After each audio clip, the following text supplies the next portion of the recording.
चाहे वो आम आदमी पार्टी हो, चाहे वो बीजेपी हो, चाहे वो कांग्रेस पार्टी हो। तो हमारे नेताओं के साथ ऐसे ही किया जाता है। जितने भी नेता हैं, चाहे वो मिनिस्टर हों, एमएलए हों, एमपी हों, किसी भी पद पोजीशन पे हों, अगर वो अपनी आइडियोलॉजी की बात करते हैं तो ऐसा ही उनके साथ किया जाता है और वही उनका असली चरित्र पार्टियों का निकल करके सामने आ जाता है, जैसा कि हम सभी लोग देख रहे हैं। बीएसपी की रणनीति सभी लोग जानते हैं कि हम लोग बहुत ज़्यादा शोबाजी नहीं करते हैं।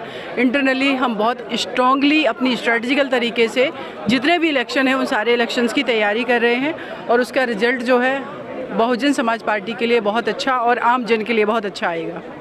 जी, दिल्ली में धम्म दीक्षा कार्यक्रम हुआ था, उस पर आपकी क्या टिप्पणी है? एक दलित समाज के मंत्री को घेर लिया गया। देखिए, मैं आपको एक बात बताना चाह रही हूँ।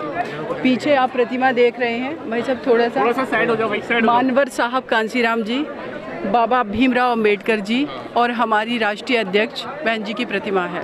आज 16वां परिनिर्माण दिवस है मानवर साहब कांसीराम जी का, जिन्होंने इस देश की बहुसंख्यक आबादी को, बहुजन आबादी को अपने खून पसीने की कमाई से सींच करके, एकजुट करके इस देश के अंदर वो करके दिखाया जो असंभव था।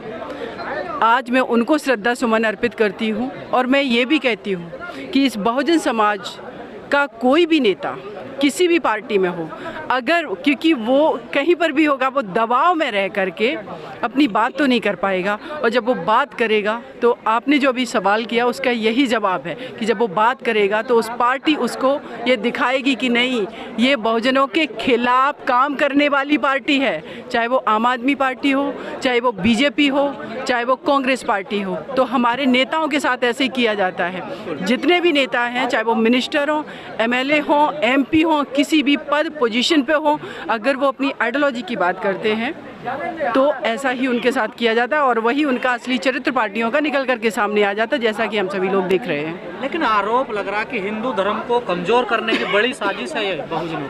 हम लोग हिंदू धर्म को कहाँ कमज़ोर कर रहे हैं? आरएसएस के जो सबसे बड़े संचालक हैं वो कह रहे हैं कि इस देश में समता की बात होनी चाहिए, वर्ण व्यवस्था ख़त्म होनी चाहिए, और वर्ण व्यवस्था की बात कर रहा है हिंदू धर्म। तो वो खुद कह रहे हैं कि हिंदू धर्म खत्म होना चाहिए। हम लोग कहाँ कह रहे हैं? हम तो कह रहे हैं समता मूलक समाज की स्थापना हो। जब समता मूलक समाज की बात आएगी तो बौद्ध धर्म अपने आप स्थापित होगा। ये इतनी सी बात है, हम लोग कुछ नहीं कह रहे, वो कह रहे हैं। दिक्कत नहीं, उनको 22 प्रतिज्ञाओं से दिक्कत है जो बाबा सामने ली थी। देखिए, मानवर साहब कांसीराम जी ने जो काम करके दिखाया, जब वो इस दुनिया से गए, इस देश के अंदर जो लोग हिंदू धर्म को प्रोटेक्ट करने की बात कर रहे थे, जो कह रहे थे धर्म खतरे में, उस आइडियोलॉजी पे काम करने वाला व्यक्ति, हर व्यक्ति नतमस्तक हुआ था। ये हमारी बहुजन आइडियोलॉजी का कमाल था, काम था।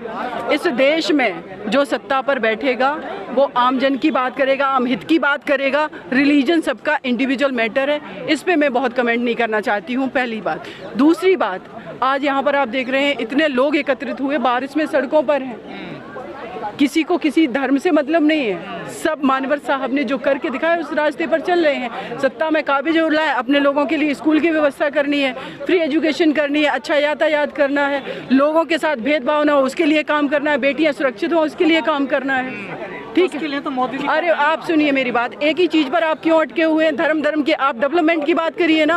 आपको आंसर मैंने कर दिया, आप उस पर क्यों? भारत जोड़ो यात्रा निकाल रही है कांग्रेस पार्टी जो है, वो खड़गे को बनाने की बात कर रही है, तो बीएसपी के चैलेंज तो बढ़ते जा रहे हैं ना। ये क्वेश्चन जो आम आदमी पार्टी जो है, एक क्वेश्चन कांग्रेस से पूछिए।